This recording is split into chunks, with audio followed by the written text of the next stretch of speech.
There are times in life when we find ourselves at a crossroads. I'm getting married this winter, and it's such an exciting time. But, as with any family matters, things can get a little complicated. So, my fiancé and I have had some heart-to-heart chats about the guest list. Honestly, I've been hesitant about inviting my half-siblings. He understands my feelings and wants me to be happy, so he thinks it might be best if they don't come. I'm on board with that. But then there's my mom.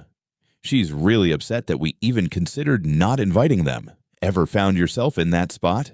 There's quite a bit of history here. My mom lost her first husband when my half-siblings were very young. A couple of years later, she met my dad, and they married quickly. It seems like my half-siblings never quite accepted him, or me, for that matter. Can you imagine? My grandma even worried that my dad would give up trying, because no matter what he did, it felt like nothing was ever good enough for them. So tell me, would you swallow that? My dad tried everything to connect with them, giving them space, and then stepping in more, trying to show he cared. But the hostility was tough. I remember feeling their distance as a child. They went out of their way to avoid me, sometimes saying outright that they didn't love me. It was so confusing, being told we were siblings by my mom while they insisted I was just a half-sister. We ended up in this odd, uncomfortable space. No real relationship at all. They invited me to their weddings but made it clear I wasn't welcome, excluding me from family photos. They showed up at my high school graduation, but it felt like they'd rather be anywhere else. I've been left out of birthdays, baby showers, you name it. I can't help but feel like a ghost at family gatherings, only to see them avoid me when I'm around. They've even told their kids I'm not part of the family. So I'm at a point where I'm just done pretending for everyone else's sake. I don't want them at my wedding. I don't feel like I have siblings. They've made that choice clear. And yet, my mom insists I invite them, thinking it would be rude not to reciprocate since they invited me to theirs. Am I the bad guy if I don't want to do this? Let me tell you, you're not the bad guy. You shouldn't feel pressured to invite anyone who doesn't add joy to your life. Just be ready for whatever fallout comes your way. Because, in the end, it's your day. Sometimes family dynamics can feel like a tightrope walk. It's a tricky balancing act, and not everyone makes it across without a stumble. I remember this one moment when I was caught in a similar situation. So tell me, would you swallow that? I had a friend who was excited about her wedding, but felt pressure from her mom to invite certain relatives who hadn't been kind to her. It was tough for her to articulate this. But she finally told her mom, "Listen, I only want people at my wedding who genuinely care about me. The ones you're talking about have shown me they don't." You could almost hear the air shift in the room. Ever found yourself in that spot? It's hard to stand your ground, isn't it? She went on to explain that the history with her half-siblings had always been rocky. They hadn't really included her in their lives, even when it looked like she was invited. And here's the kicker. She realized it was her mom who had really dropped the ball on nurturing those relationships all along. It stung a little, but it also felt like a weight lifted. Sometimes we need to call things as they are, right? It's not easy to confront these feelings, especially when they've been brewing for so long. But my friend decided to send out a gentle notice to her siblings. "Hey, if you want to come to my wedding, I'd love to see you. But let's be clear, I want to be treated well." How do you feel about that? That way, they had a chance to show up in a way that felt right.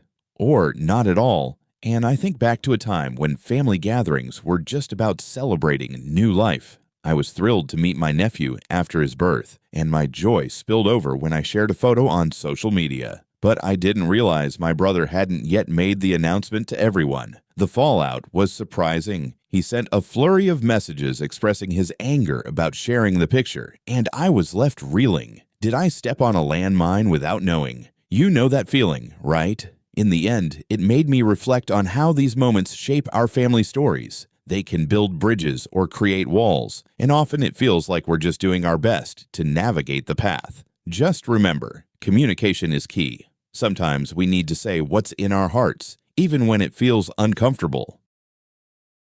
It's interesting how communication can go sideways, isn't it? I remember reading a post online about how babies don't give consent. Just a reminder about safety, I suppose. But as I sat there, I realized the underlying message was aimed at me. It stung a bit. I couldn't help but feel it was directed in a passive-aggressive way rather than just picking up the phone and having a real conversation. Ever found yourself in that spot? Then, 3 years later, I stumbled upon pictures of his son on Facebook. It struck me as ironic, considering the big fuss he made about consent in our family group. And wouldn't you know it, my siblings shared with me that his real issue was not about the baby's consent at all, but rather his desire to be the first to share the news. So tell me, would you swallow that? It's funny, in a frustrating way, how things can unravel. My nephew is growing up, and I find myself feeling distanced from him, all because of this rift that's been created. My brother has even pointed fingers at me for not being there when his son was born, but honestly, it feels like he's made having a relationship with him more painful than it should be. You know the feeling, right? I've tried to keep my boundaries intact, especially when he continues to paint me as the bad guy to our siblings. If the tables were turned, I'd be thrilled to see my brother celebrating the arrival of my child. I sometimes wonder if being childless means I'm missing some key perspective here. Was I really in the wrong? Honestly, I just want to forgive and move forward. But when I shared that picture of my nephew before the parents had a chance to, well, it seems I crossed a line. The feedback I got wasn't pretty. I should have respected their moment. It's a bit like being the paparazzi, isn't it? You really shouldn't post someone else's child online without asking first. It's an unwritten rule that seems so obvious in hindsight. It's unfortunate how quickly things escalated and how it damaged our relationships. Everyone involved has played a part in this, but I can't shake the feeling that what I did was simply wrong. We really ought to be more careful about posting pictures, especially of newborns. It's a huge life event, and I should have picked up on the fact that there were no photos on my brother's profile. And while I don't appreciate the passive-aggressive games on Facebook, I get why he's upset. It's just frustrating to think this could have been handled so differently. Hey there, friend. You know, I've been thinking about something that really hit home for me recently. It's the kind of experience that just stings and stays with you. Ever been in a situation where someone else's excitement turned into your own disappointment? Let me share a little story. My brother and his wife were about to announce they were expecting their first child. Can you imagine the anticipation? But before they could share the news themselves, my mother-in-law decided to spill the beans on Facebook. Ouch, right? That was how my sister found out she was going to be an aunt. Not from my brother, but through a post online. It left us feeling angry and betrayed. And honestly, it still stings. You might wonder, would you swallow that? Now, shifting gears a bit, let me tell you about a couple I know. My boyfriend and I have been together for 5 years, and we've been saving diligently to buy our first home. Just a couple of weeks ago, we finally found a place we fell in love with and put down a deposit. Exciting, right? But then we hit a snag when we got some shocking news about my boyfriend's credit score. It was bad, completely unexpected. As it turns out, a family member who had lived with him years ago somehow got hold of one of his credit cards and has been racking up charges without him knowing. Picture this: shopping sprees, takeout dinners, even gambling. All while my boyfriend thought everything was fine because he hadn't received any statements for years. It's like living in a fog. And now, here we are, unable to secure a loan for our dream home. Can you relate to that feeling of helplessness? We've got a tough decision ahead of us. We could pursue fraud charges against this family member to clear his name, or we could just pay off the debt and wait a long time for his credit to recover. That second option would push back our dreams of starting a family and owning a home by at least 3 years. My boyfriend, not wanting any conflict, is leaning towards option 2. He thinks if he just lets it go, maybe it'll all disappear. But do you think that's really the answer? So, tell me, would you swallow that? It's just one of those situations that makes you pause and reflect on family, trust, and the plans we hold dear. Life has a way of throwing curveballs when you least expect it, doesn't it? You know, there are times in life when we really have to pause and think about the choices we're making, especially when it comes to our relationships. I've been reflecting on a situation that might resonate with you. Have you ever found yourself in a spot where you just felt like you needed to speak up? So here's the thing. My friend is navigating a tough situation with her boyfriend. There's talk of fraud charges that need addressing, and it's weighing heavily on her mind. They've both worked so hard for their dreams, a house, a business. But now she's questioning if it's wrong to push him to take action. It stings a bit, doesn't it? She wonders, am I being the difficult one here? But let me ask you, would you swallow that? There's this nagging thought in her mind.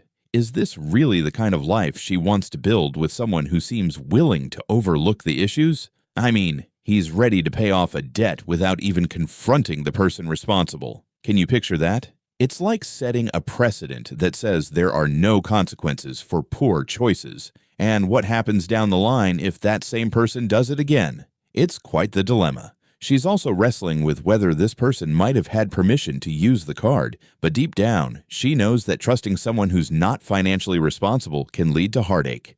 Been there, done that, right? The memories of family members mishandling money and trust linger. It's like they leave a mark that's hard to erase. Can you relate to that? At the end of the day, it seems her boyfriend needs to take some steps to protect himself. Reporting the fraud, putting alerts on his credit, these are crucial moves. It's not just about him anymore, it's about them as a couple. And honestly, 2 or 3 years is a long time to wait to start a family at his age. She's starting to see that maybe he's a little too easy to take advantage of, and that can be a slippery slope.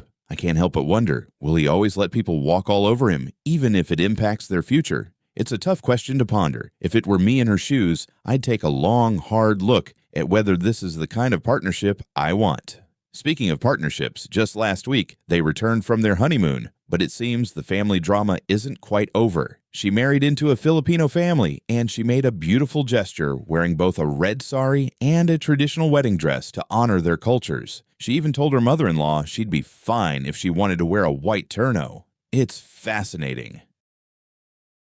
You know, family dynamics can be a real puzzle sometimes, so let me share a little story about my wedding day. After the ceremony and all those pictures, I slipped into a second dress, feeling good and ready for the evening. My mom, radiant in her red cocktail dress, was just glowing.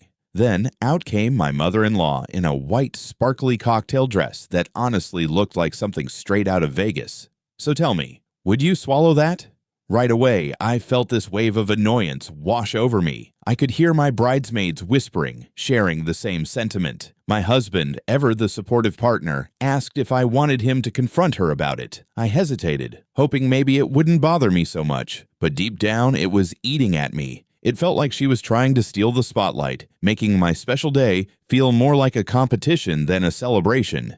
Ever found yourself in that spot? When we finally approached her, I calmly pointed out that her dress really wasn't appropriate. I reminded her that while I'd been okay with her wearing white for cultural reasons, this felt like a clear case of seeking attention. Of course, she acted confused, as if she had no idea why this was an issue. We even suggested she change, but then her daughter's spare dresses were off the table too. And when my father-in-law threatened to shut down the whole event if I made a fuss, well, that was a moment I won't forget anytime soon. I tried to let it go, but it kept gnawing at me. Family members later chimed in, saying she thought white was fine, especially since my mom had switched from a red sari to a red cocktail dress. Maybe she was genuinely confused. But honestly, based on her past behavior, I didn't exactly feel inclined to give her the benefit of the doubt. You know that feeling, right? Now I find myself wondering if I was in the wrong here. Some say that her wearing white at someone else's wedding is just plain disrespectful. She had a specific dress code, and it seemed like she took advantage of that. It's like, okay, you gave her an inch, and she ran a marathon with it. And honestly, the last thing I wanted was to fuel any drama. Yet here we were. Everyone seemed to think everyone else was being unreasonable. In the end, it was a messy situation all around. I realize now that I might have inadvertently opened the door for her to act out. And my father-in-law, well, he wasn't winning any awards either. I truly hope my husband and I are on the same page about all this, because navigating family can sometimes feel like walking a tightrope. You know, it's funny how sometimes the smallest choices can turn into big battles. Like, imagine you're just trying to enjoy your space, and suddenly you're caught in the crossfire of family dynamics. So tell me, would you swallow that? I remember when I was 18, feeling like I was on the brink of adulthood, but still figuring things out. At the start of 2020, I began sketching my dreams. Now, I don't want to sound too dramatic, but let's just say I've had my share of challenges growing up, and that definitely colors my art. Some of my drawings are a bit unsettling, maybe even creepy. You know the feeling, right? Those dreams that linger just a little too long. Then my niece, who's almost an adult herself, moved in with us this past June. She's been sharing my room, and let me tell you, she is not a fan of my artwork. It stings a bit when she calls them gross and asks me to take them down. When she first asked, I stood my ground and said no. Fast forward 27 days, and here we are. She's been complaining to my mom about it. I had to remind my mom that sure, my niece is welcome to stay, but she doesn't get to decide what goes on my walls. Now, my mom pulled the "you're an adult" card on me. Well, yes, I turned 18 in February, but let's be honest, I'm still figuring this whole adulting thing out. My niece has been pretty upset about it, talking about needing a safe space and calling me a terrible person. Am I the idiot here? She could have had the spare room, but she chose to bunk with me instead. I thought it would be fun. Guess I miscalculated that one. Honestly, if I'm paying rent for my room, shouldn't I get to keep it how I like? And if she dislikes my drawing so much, why not head to that spare room? It's almost like she wants her cake and eat it too. And, let's face it, there's not a huge age gap between us. Her being just a year younger doesn't really give her the right to dictate what I do in my own space. I can't help but wonder what's really behind her discomfort. It's unusual for someone her age to want to share a space when they have another option available. Maybe there's more going on with her. Have you ever considered that maybe she could benefit from talking to someone about her feelings? Just a thought. But here's the kicker. She talks about needing a safe space while completely disregarding mine. I mean, if she's that bothered by my art, maybe the spare room could serve.